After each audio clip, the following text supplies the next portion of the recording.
Hi there, and thank you for listening to the Business Storyteller Podcast. My name is Wilson, and I'm your host for today's episode.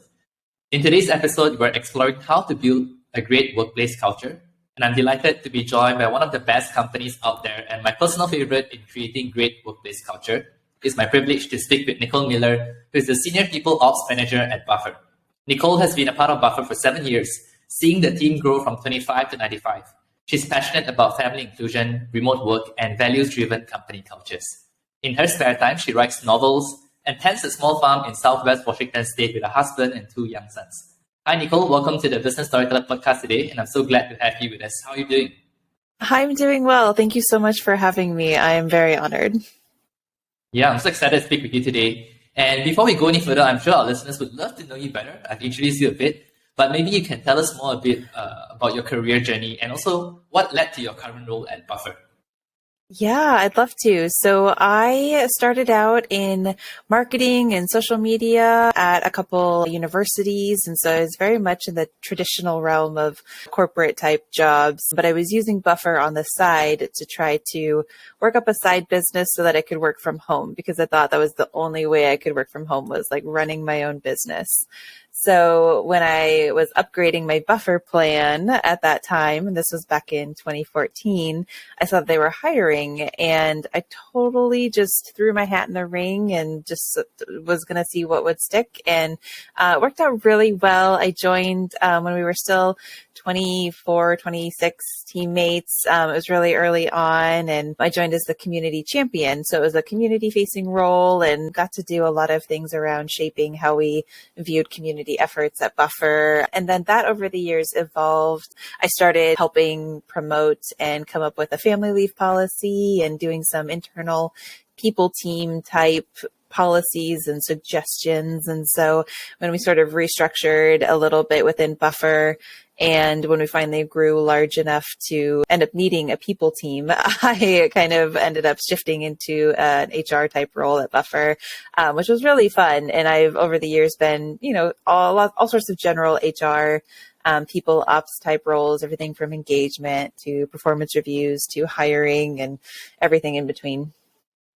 Wow, that's a great journey that you've had at Buffer. And I'm so glad to reconnect with you, because I remember back in 2016, I had the chance to be a part of Buffer's Twitter squad back then, where Buffer opened up for volunteers and non-Buffer employees to help manage their Twitter account. And so if there's one thing I know about Buffer, is that since then, you all have led the path for creating great workplace culture. And in fact, you have inspired so many out there, including us at Piktochart. Like our decision to go for a 4-day work week was actually inspired by companies such as Buffer. So thank you for leading the path for that.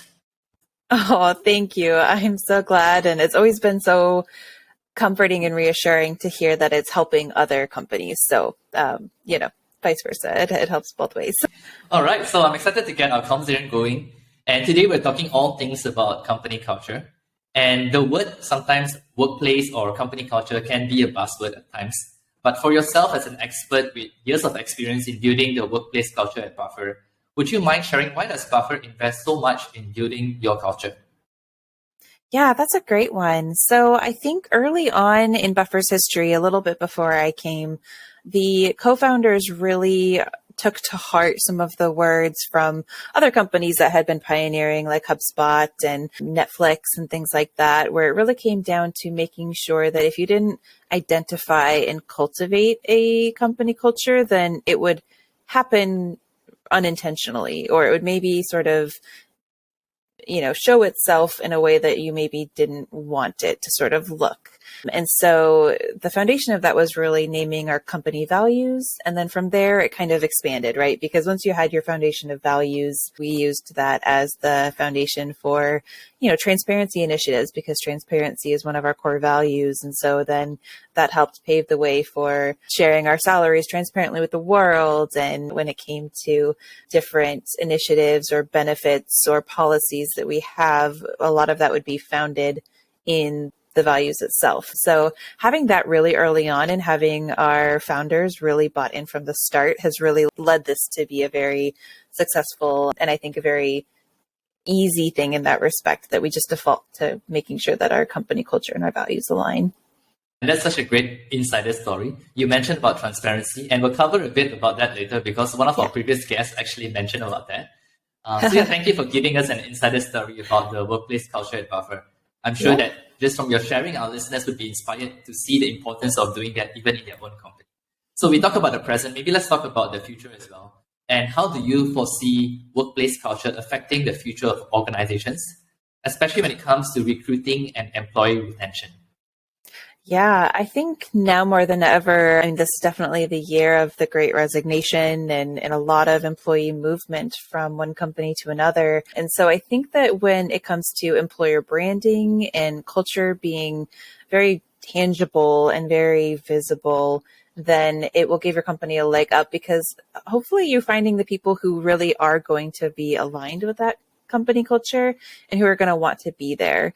We've always had the perspective too that we don't want to be the place that everyone is going to be completely happy at. We realize that not everyone's going to agree with our core values, and that's great. They can find another company, hopefully, that is more aligned with their values. And so I think defining your company culture allows you to find the people who will be successful and to better highlight the ones who won't be as successful in your company culture. So, that goes to speak to both recruiting and retention, and understanding that, if things aren't feeling great, then maybe it's not the right match in one way or the other. And we don't ever want to be a place where you feel like beholden to stay if you're not happy. We want to encourage people to be where they're happiest and most productive, and whether or not that's in Buffer is up to the individual themselves. So yeah, I think the more companies that are transparent about their company culture, we believe in being as transparent about our successes as we are about our failures, so that people know what they're getting themselves into. We've been very open about a lot of our mistakes on our blog, which has been really helpful. And I do feel gives us a little bit of a vulnerability and a little bit of humility as a company. And if anything, has been more attractive for applicants in a lot of ways. So yeah, I think that the companies that really put a focus on their culture and promote that, I think are going to be stronger when it comes to retention and recruitment. I appreciate the fact that you mentioned that the company doesn't have to be like the right place for every single one. And I think even at Piktochart, we picked that up from Buffer, that when we are hiring for people, it's not so much about looking for the right person to work for us, but also making sure that we're the right company for the other person. Yeah. And when there's a culture fit, I think there's so much more that we could do together. So thank you for sharing a bit about that on what you see with the future of employee retention and recruiting. Well, we can't be on the storytelling podcast without talking about brand story. So you shared a bit about the unique culture at Buffer, but how has that helped to shape the company's brand story today? Yeah, I think a lot of it goes back to values for us, right? So the values have been the foundation and the cornerstone for us. And it really has been the place that we fall back to during the ups and downs of our story. We've been very honest and transparent about the fact that in 2016, we didn't forecast our finances very well. And so we realized we were running out of funds, and we had to lay people off and cut some projects. We cut out our retreat for that year and made some changes to get ahead of that. And that was a really painful process for us. And we had a lot of tough learnings from that. But one of the things we did was we really fell back to our values and stuck with the transparency side of it, very open with our employees, and we were also very open with our customers. We had a time back in 2012 when Buffer was hacked, and we live blogged essentially the way we were trying to address it and fix it. And we connected with our customers, who were very encouraging and really understanding about the fact that their service was being interrupted. And so because we've had that connection with our customers around our values, and that they see our values in action, I think it's changed the way our story could have gone. Could have had really, really bad publicity from being hacked as a tool and people's accounts being messed with.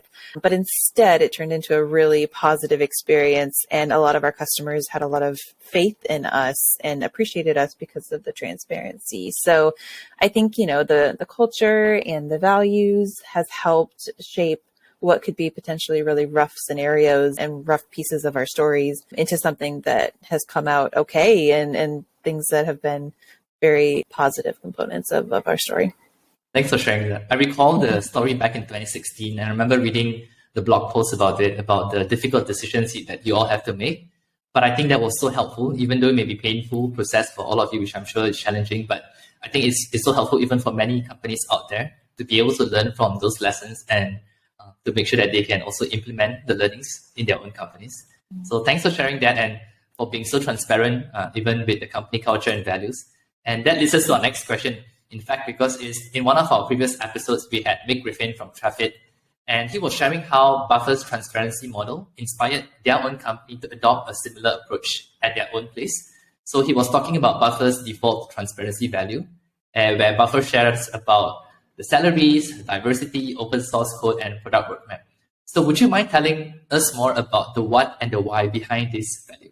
We had this very early on. It was something I think that we sort of experimented with and felt was going to be a great way to do business. And I think what it's become has been more of a movement in some way. For us, it's been a great way to do business. We also view transparency in the way that we view not everyone being the right fit for Buffer, and that not every company needs to be transparent and other companies can have different levels of it. But for us, when we especially decided to be a fully remote company and a fully distributed company, transparency became the way that we were working effectively. And that in order to get things done, in order to build trust with our teammates and with our customers, we found that transparency was just the most impactful tool that we had at our disposal.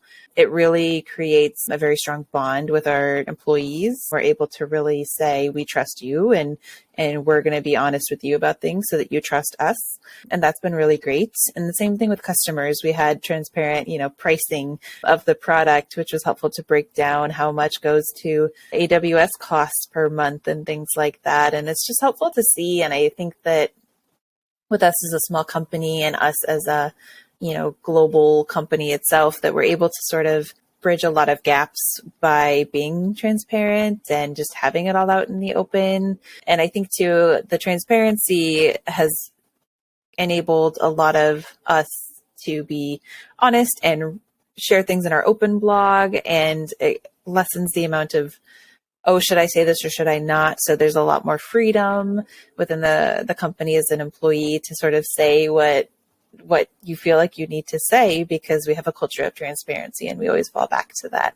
Yeah. So it started with one thing and then that went well. And so it was like, okay, well, let's do the salaries. And that was well received. And then it was like, all right, well, what else can we make transparent? And we're always asking, what else can we do? And we have other ideas like down the line that we're going to work on, one day, hopefully very soon. It's on our to-do list, but we want to have our company handbook be fully transparent. Other things as well, because we know that it does impact other companies who are starting out. And if people can copy and paste what we do and use it and help them get further ahead from learning from our mistakes, like that's fantastic. And we love those sorts of things. We love seeing when other companies just copy and paste the benefits we have and we see it on their job site. Like that's just fantastic. And we love seeing it. And it's just such the, I think, ultimate form of flattery when we see people replicating what we've done. Yeah. And that's so inspiring to see how you are willing to be transparent, not only with your employees, but also your customers. And in fact, when I was speaking with Nick, he was saying that when they were discussing about transparency model in their own company, his CEO doesn't really know what Buffer is as a product yet. Yes. But then when they were looking for a social media management tool, and then he's like, yeah, we had Buffer. Oh, that's what Buffer was doing. And then that's how it became customer. And similarly for us as Piktochart, we were first drawn to your culture first, even before that product. And then we remember Buffer right immediately when we need a social media management tool. So kudos on that. Well done.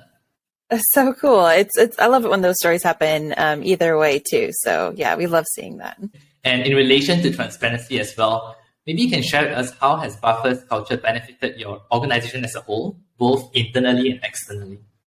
I think it's just so inextricably linked that it would be hard to untangle one way or the other. Decisions being made and discussed around the framework of our values, thinking about how every hiring choice we've made, values as a part of the interview process, and how we've had to make different decisions based on someone maybe not feeling completely aligned with our values, and just the line in the sand that tends to draw, which I think is really important and speaks to how we want to work together versus just like what we get done.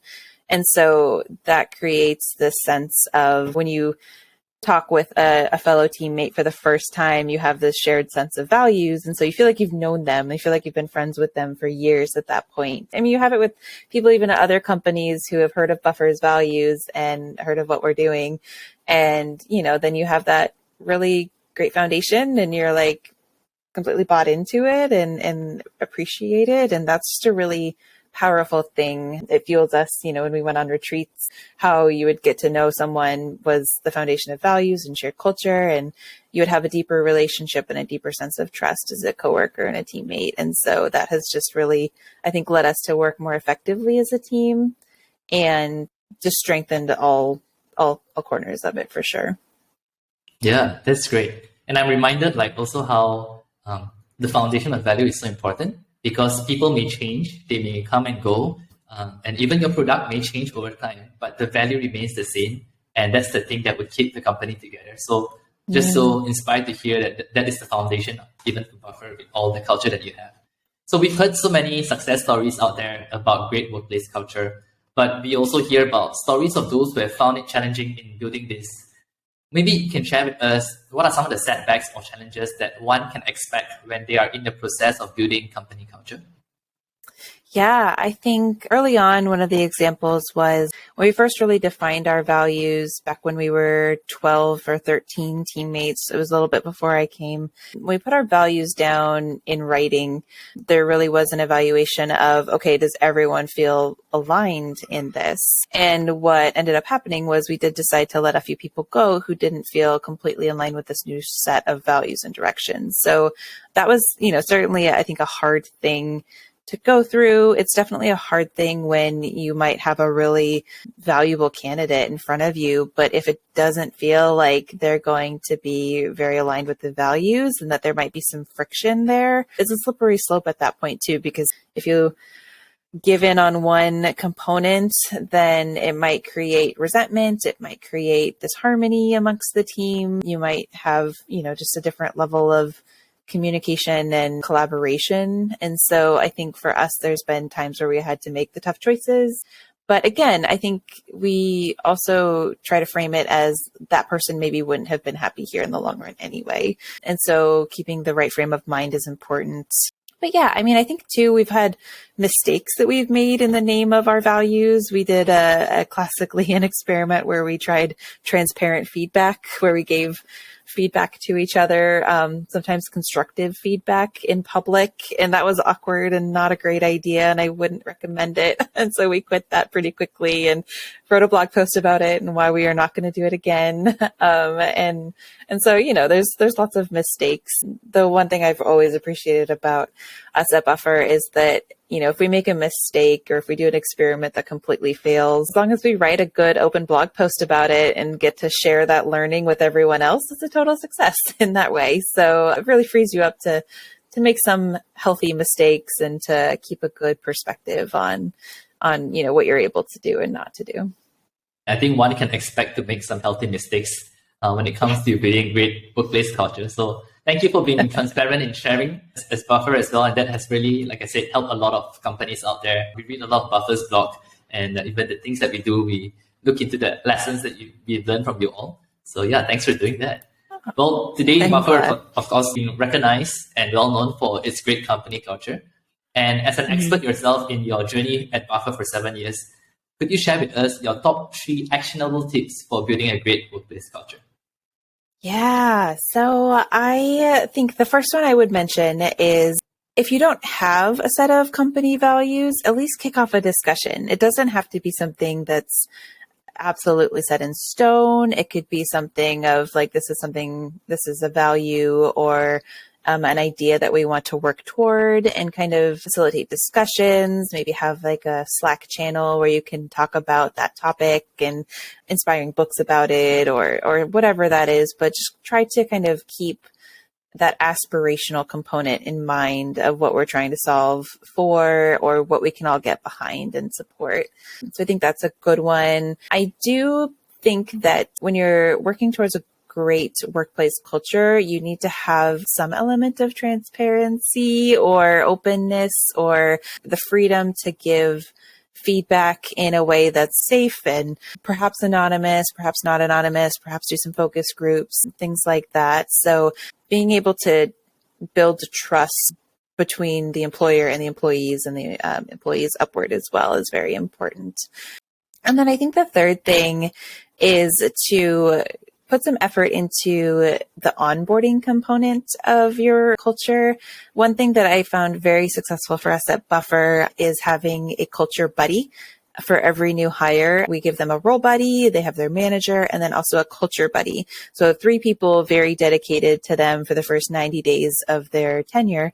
And the culture buddy has sort of a curriculum to go through about Buffer's history, talking about our inside jokes, talking about why we use specific GIFs in Slack and why we use certain emojis, and making sure that they feel included and sort of up to speed on some of these random jokes that otherwise would feel kind of, like uninclusive if you don't know the story behind them. And so, we put specific teammates in charge of being culture buddies. And that has been a really helpful way to make sure everyone kind of feels up to speed on all the quirks and strange things about Buffer. We have our own vocabulary at Buffer. And so, we go through that list of unique words and why this word or this phrase means something. And, like we use the ceiling cat emoji a lot. So understanding why we use the ceiling cat emoji so much, that sort of thing. So that's a really fun way to sort of introduce people to the workplace culture and solidify as, why these things are around. And it's a great place too for the new hires to give you feedback about that culture in and of itself. So kind of, having an open dialogue between the buddies and new hires as well. Yeah, wow, I love those 3 actionable tips, especially the one on culture buddy. I think that's a really great one to help get new employees up to speed. I think that's something that we could also consider in a lot of companies to have that. Well, we're coming to the last question, and this is usually the trickiest question I have to ask every guest. But what are some of your favorite examples of companies who are nailing it at building a great workplace culture? Such a good one. Well, I've always heard of Piktochart, and I know that you all have been doing a great job. I know that remote.co is doing very well, and they're a rising company. Donut.ai is a tool that we use a lot at Buffer, and I know their company is also very great and fun in that respect. Threads is another company that I think is doing pretty well. I've chatted a little bit with them. And so, there's some really great things happening, and I love this focus on it. I do feel like companies are now more open to it than ever. So it's an exciting time. And I think the shift in remote work has created some great opportunities to try new things and to try new habits and test out new ways of working. So I've been very glad to see all of this kind of come around. Nice. Well, thanks for sharing some of your favorite companies out there and for name dropping Piktochart as well. We really appreciate it. And thank you so much for coming on our podcast and sharing so many valuable and helpful insights with us today, Nicole. I actually enjoyed learning more about building a great workplace culture. And I'm sure our HR person will also enjoy this episode. So thank you for being on this show. Oh, thank you so much for having me. I'm very, very grateful for your time. Now, before we wrap up this episode, I'd love to ask you some fun questions, if that's okay. Just to help our listeners to learn about what inspires you. All right. So my first question for you is this. What is your favorite movie that you recommend to anyone? I always go to the movie Secondhand Lions. And it's this, I think, lesser known movie, but it has Robert Duvall and Michael Caine in it. And it's a really just heartwarming family tale with some, tearful moments, some really funny moments. It's just one of my overall favorites. All right. I'm definitely going to add that into my movie playlist to check out. And what about your favorite book? Oh, this one's a tough one. I'm very into reading, so I have a lot of favorites. I think one of the most enjoyable reads I have had in a long time was called West by the Night. It's by an 1930s, 1940s era bush pilot who was a woman who had all these amazing adventures, and it's her autobiography. And it's a really fun, amazing story, and it was just a really quick read and really, really cool. So it's been around forever. I think it was out in the 80s. So that one's a fun one to check out. Nice. Sounds like a great adventure. And my last question for you is this. If you're not in the SaaS industry today or with Buffer, what do you envision yourself doing? Oh, this is a good one. I have a journalism background and I love to write stories and blogs and things like that. So I'd probably be in some sort of writing, whether that was fiction writing or magazine writing or something like that. I'd probably be, writing somewhere, something. So. Yeah, I think that connects back to also what you do in your spare time, which is writing novels. So yes. That would definitely be it. Nice. Well, that was fun, and I trust our listeners have certainly enjoyed knowing you better as well and what inspires you. Before we conclude, how can our listeners also reach you or stay connected with you, Nicole? Yeah, definitely. I am N Miller Books on Twitter or Nicole Miller Books on Instagram. And I'm also on LinkedIn. You can find me by hunting down Buffer's LinkedIn as well. We are hiring for a few roles, so you can definitely find me there. And yeah, I'm really excited to stay connected. I have a few blogs on our open.buffer.com blog, so you can always look there to see what we're up to. And we'll have some new articles coming out soon, I think. So yeah, lots to see there. Nice. That's great. Well, so do be sure to stay connected with Nicole and also check out Buffer if you haven't. And once again, thank you, Nicole, for coming on this episode of the Business Storyteller Podcast. It's great to be chatting with you today. And that's all for today's episode. And until the next one.